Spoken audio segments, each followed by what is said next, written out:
I do wonder to myself sometimes how to make an anime popular. Maybe all you need to do is just make a show about ninjas, except take away everything ninja about them and turn them into loud, hyper-obnoxious kids who have the fashion sense of a demented peacock. Or perhaps you could redo the plot to Dragon Ball Z with swords, except tone down on the constipation and give all your female characters enough collective booth mass so they can sink the fucking Titanic. Or God forbid just do this to your show.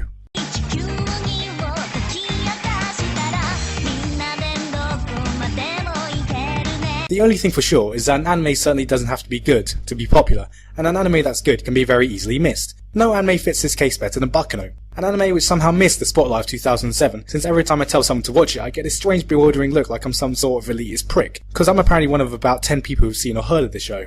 Baccano is set in 1930s America, and circles around a three-way train robbery on a train called the Flying Pussyfoot, in which all three groups are presumably having a competition to see who can grow the biggest penis out of their heads, and from there on shit hits the fan and we get a contender for the animated version of the Chaos Theory. Everyone down on the floor right now! Hands in the air, all of you! Everybody freeze! And whatever you do, don't move!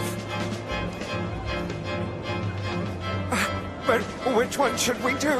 But wait, I was wrong. The show is actually about war between two mafia families while a secret group of immortal alchemists are attempting to remake the lost secret of immortality. Or is it actually about a little girl looking for a dickhead brother? Yeah, I forgot to mention that the show is set in 3 different timelines, each told simultaneously, and somehow weaves all 3 unrelated stories together.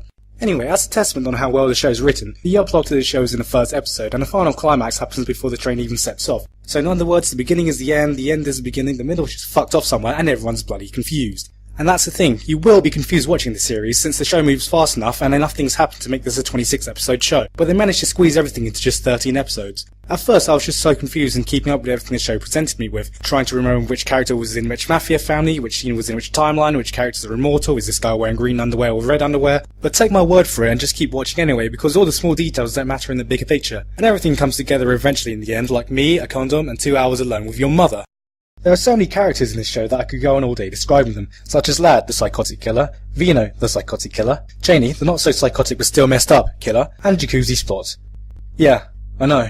I mean, he already has a head start in having a stupid name and a tattoo on his face which looks like it was drawn by a blind retarded chimp with arthritis. Now all they have to do to make him a really annoying character is make him a whining annoying crybaby who sounds like Greg Ayres with a cheese grater attached to his voice. It's a nervous condition!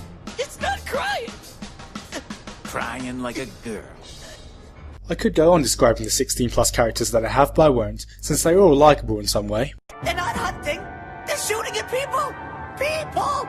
Almost all likeable in some way, so the only people I'll mention is Isaac and Maria, the comic relief characters whose every moment on screen is pure gold and inherently are the 2 most likeable characters I have ever seen. Where are you going? My friend, we are going to hunt down the rail tracer. We're going to ask it very nicely to get off the train. Oh, I forgot to mention there's a mythical creature called the Rail Tracer chasing and killing random passengers on the train. That monster is real bad. You'll both die. Don't you worry. If things get ugly,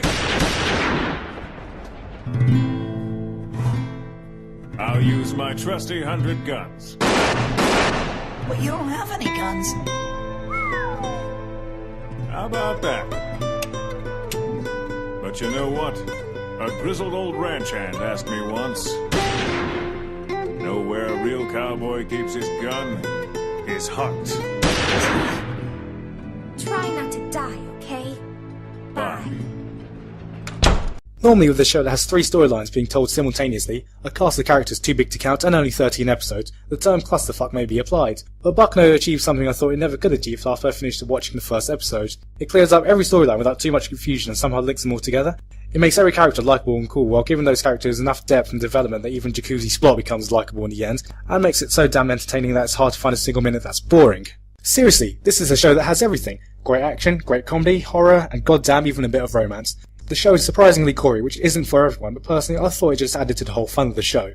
Its style and music give it a sense of coolness that I haven't felt since watching Cowboy Bebop, and I can't remember the last time I've had so much fun with an anime. It's one of the only animes I've seen which can have me laughing 1 second while scared shitless the next second while getting me excited for the action in the next scene. Isn't that right, lad?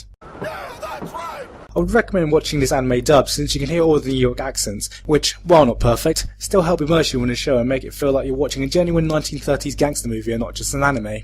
The main cast are all relatively unknown, which is a breath of fresh air from the usual let's get Wanda Lee and Michelle Ruff to voice every fucking female character under the sun. In the end, Baccano is a series which no one should miss because it is what every anime should be, pure, untainted entertainment. And it's a shame that everyone's too busy worshipping the Harry figurines and tossing off to the newest Death Note yaoi fanfiction that it showed didn't get more exposure.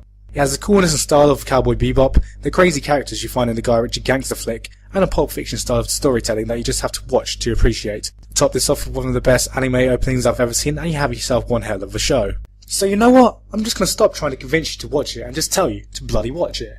Go on, watch it. Tell all your friends to watch it. Tell your friends' friends to watch it. Give this anime the popularity it deserves, and make it so that any time I try to recommend the show to someone, I don't get that same bewildered look on their face followed by a reply of, in the quiet words of the Virgin Mary, come again.